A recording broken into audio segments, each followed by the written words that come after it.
Selamat datang kembali di The Deep Dive. Coba Anda bayangkan sebentar, malam Jumat 10 Januari 2026, di sebuah dusun tenang di Bulukumba. Dusun Kirasa namanya. Warga sedang bersiap-siap istirahat. Suasananya hening. Tapi tiba-tiba, satu teriakan minta tolong dari sebuah rumah mengubah segalanya malam itu. Wah, Sumber kita kali ini adalah sebuah laporan berita lokal, dan kita akan coba bedah bersama bagaimana sebuah permintaan yang kelihatannya sepele, sebuah sepeda motor, bisa berujung pada tragedi keluarga yang nggak terbayangkan. betul. Cerita yang sangat tragis ya. Mari kita langsung masuk ke kronologinya. Jadi sekitar pukul 8 malam lewat 14 menit, tepatnya 20.14 Wita, warga sekitar mendengar teriakan. Teriakan dari rumah itu ya. Betul, dari rumah tetangga mereka, namanya Abdullah. Warga langsung panik kan? Mereka datang ke sana dan, astaga, menemukan Pak Abdullah ini sudah bersimbah darah. Wah, kondisinya udah parah berarti ya saat ditemukan. Parah sekali. Warga tentu saja berusaha menolong, langsung membawanya ke rumah sakit Sultan Deraja-Raja. Tapi sayangnya, nyawanya tidak tertolong. Iya Tuhan. Sampai di sini, ini terdengar seperti sebuah, insiden kriminal yang tragis. Tapi disinilah ceritanya jadi jauh lebih rumit. Dan jujur saja, jauh lebih menyedihkan. Betul sekali. Karena fakta paling mengejutkan dari kasus ini adalah siapa terduga pelakunya. Nah, itu dia. Laporan yang kita pegang ini menyebutkan yang diamankan polisi itu adalah anak kandung korban sendiri. Namanya Adi Wijaya. Usianya baru 15 tahun. 15 tahun. Itu yang bikin saya merinding. Masih sangat muda. Iya, sekarang dia sudah ditahan di Mapolres Bulukumba. Tentu saja, fakta ini mengubah seluruh cara kita memandang kejadian ini kan? Jelas, ini bukan lagi soal, katakanlah, perampokan atau kekerasan acak. Ini terjadi di dalam dinding rumah. Apa kata sumber kita soal motifnya? Kenapa? Kenapa seorang anak melakukan ini pada ayahnya sendiri? Oke, jadi keterangan resminya datang dari Kasat Reskrim di sana, AKP Muh Ali. Saya kutip langsung dari laporannya ya, motifnya sangat spesifik. Silakan. Motifnya gara-gara pelaku minta dibelikan sepeda motor, tidak dibelikan orang tuanya karena terbatas ekonominya. Cuma 2 kalimat singkat itu. Hanya itu? Perbatas ekonominya. Iya. 2 kalimat yang membuka sebuah jurang persoalan yang dalam sekali. Ini yang sulit saya pahami. Minta motor kan permintaan remaja yang biasa banget kita dengar. Tapi akibatnya bisa sefatal ini. Anda tadi menyoroti frasa terbatas ekonominya. Tapi kan banyak sekali keluarga dengan kondisi serupa, tapi nggak berakhir seperti ini. Tentu. Menurut Anda, apa yang jadi pembeda di sini? Apa yang bikin kasus ini meledak? Itu pertanyaan yang bagus sekali. Saya rasa ini bukan cuma soal gagal komunikasi. Tapi mungkin ini benturan bahasa yang berbeda. Gini, bagi remaja 15 tahun di lingkungannya, motor itu mungkin bukan cuma alat transportasi. Bisa jadi itu simbol status, simbol kebebasan, atau cara biar, diterima teman-temannya. Itu bahasa dia. Oke, paham. Nah, di sisi lain, bagi orang tua dengan ekonomi terbatas, permintaan itu diterjemahkan jadi beban finansial yang mustahil, sumber stres yang nyata. Itu bahasa mereka. Jadi ketika dua bahasa yang berbeda ini ketemu, tanpa ada penerjemahnya, yaitu dialog dan empati, yang terjadi adalah ledakan gitu ya. Tepat. Penolakan ayahnya itu mungkin nggak didengar sebagai, "Nak, kita nggak mampu." Tapi mungkin didengar sebagai, "Ayah nggak peduli sama apa yang penting buat kamu." Persis. Tepat sekali. Bagi remaja yang dunianya mungkin masih hitam putih, penolakan logis dari orang tua bisa terasa seperti penolakan personal yang sangat dalam. Kita nggak tahu apa yang terjadi sebelumnya kan? Benar juga. Mungkin sudah ada tumpukan kekecewaan, frustrasi yang tak terucapkan. Permintaan motor ini bisa jadi cuma percikan terakhir yang menyulut api yang sudah lama ada. Jadi dari sumber ini kita belajar bahwa di balik sebuah berita kriminal, seringkali ada cerita yang jauh lebih kompleks tentang tekanan, ekspektasi, dan komunikasi yang buntu. Buntu sampai ke titik paling fatal. Sebuah permintaan sederhana menjadi simbol dari masalah yang jauh lebih besar. Betul. Dan ini meninggalkan kita dengan satu pertanyaan untuk Anda renungkan di rumah. Laporan polisi ini kan menjelaskan apa yang terjadi dan kenapa dari sudut pandang hukum. Tapi ini memaksa kita bertanya lebih jauh. Jauh sebelum ada permintaan sepeda motor itu. Keheningan seperti apa yang sebenarnya sudah mengisi rumah itu? Percakapan-percakapan penting apa? Tentang mimpi, tentang keterbatasan, dan rasa frustrasi yang mungkin tidak pernah terjadi, hingga akhirnya pecah menjadi sebuah tragedi di malam hari. Bro. Panggil kapulan apa renung kasih begitu jadi. Datang.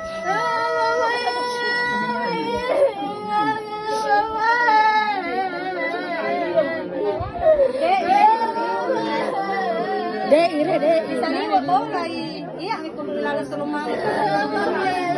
Kalau kasih begitu, nak kami nak panggil pulang di sini. Setang. Dapat bro. Ganggu panggil Sandi.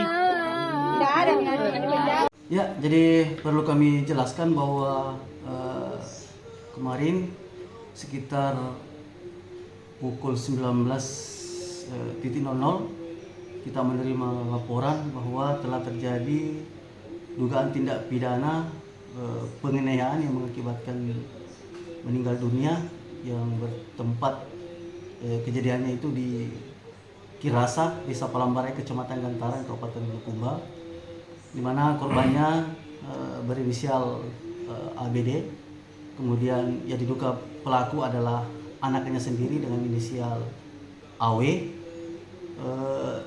Pada saat kita menerima laporan, kami langsung turunkan tim lapangan dan alhamdulillah pelaku kita berhasil amankan tidak jauh dari TKP, kurang lebih 2 jam setelah kejadian.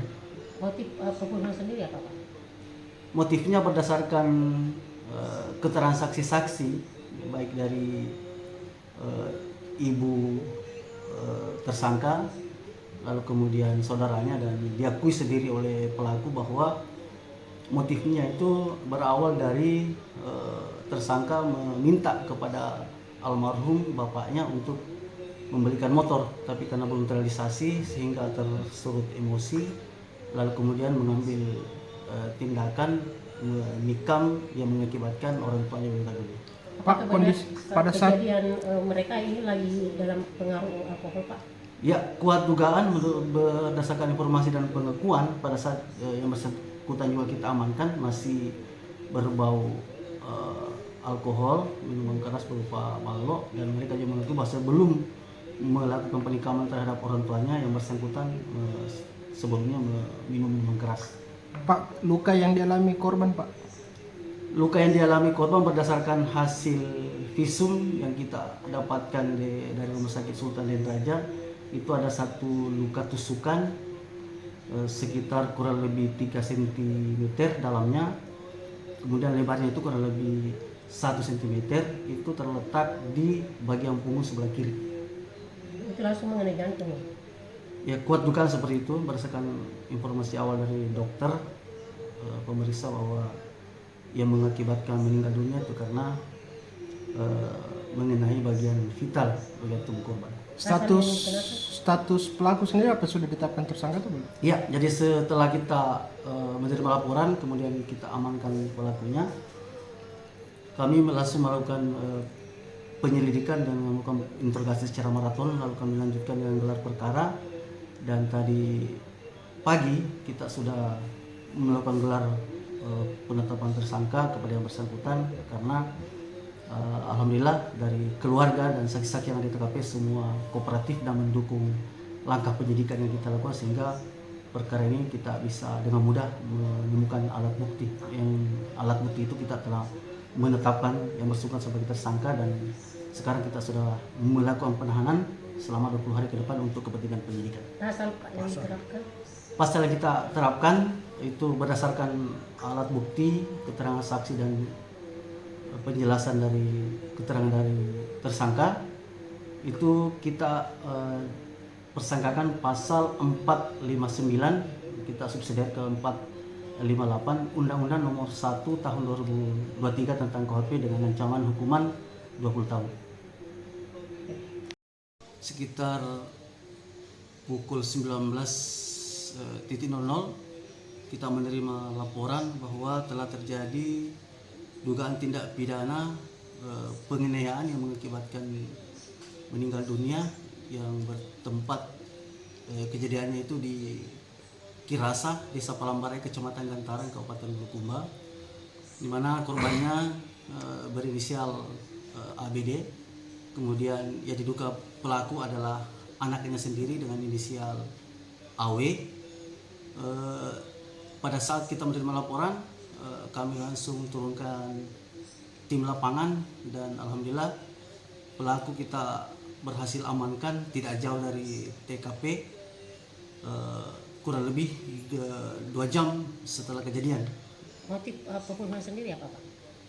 Motifnya berdasarkan keterangan saksi-saksi, baik dari ibu tersangka, lalu kemudian saudaranya, dan diakui sendiri oleh pelaku bahwa motifnya itu berawal dari tersangka meminta kepada almarhum bapaknya untuk membelikan motor, tapi karena belum terrealisasi sehingga tersulut emosi, lalu kemudian mengambil tindakan menikam yang mengakibatkan orang tuanya meninggal dunia. Ini lagi dalam pengaruh alkohol Pak? Ya, kuat dugaan berdasarkan informasi dan pengakuan pada saat yang bersangkutan juga kita amankan masih berbau alkohol, minuman keras berupa balok, dan mereka juga mengaku bahwa sebelum melakukan penikaman terhadap orang tuanya yang bersangkutan sebelumnya minum minuman keras. Pak, luka yang dialami korban Pak? Luka yang dialami korban berdasarkan hasil visum yang kita dapatkan dari Rumah Sakit Sultan Den Raja, itu ada 1 luka tusukan sekitar kurang lebih 3 cm dalamnya, kemudian lebarnya itu kurang lebih 1 cm, itu terletak di bagian punggung sebelah kiri.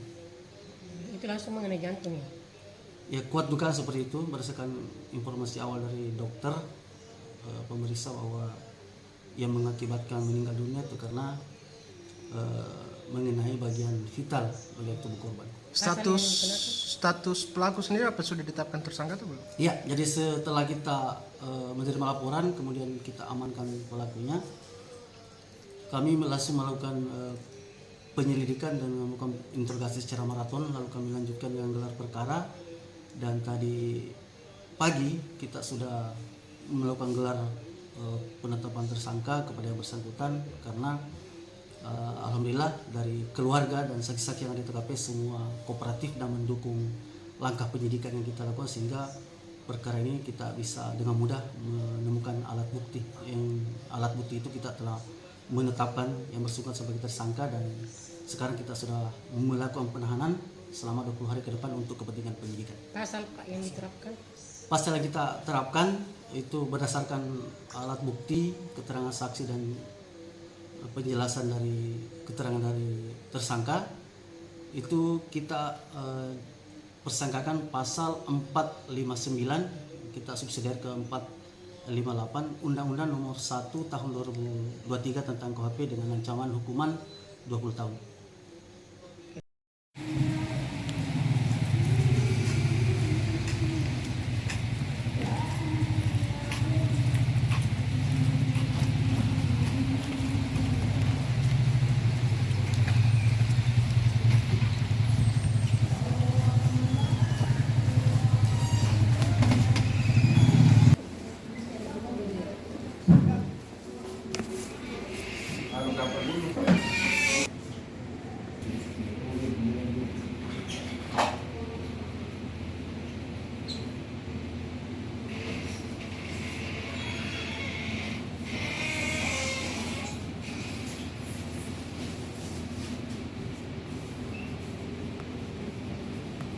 Tadi kau tahu apa masalahmu? Ada di sini.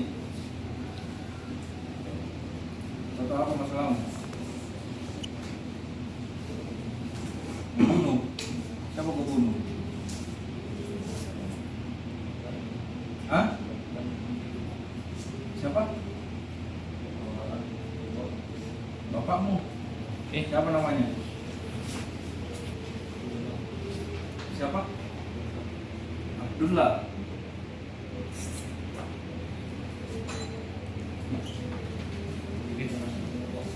Dalam rumah.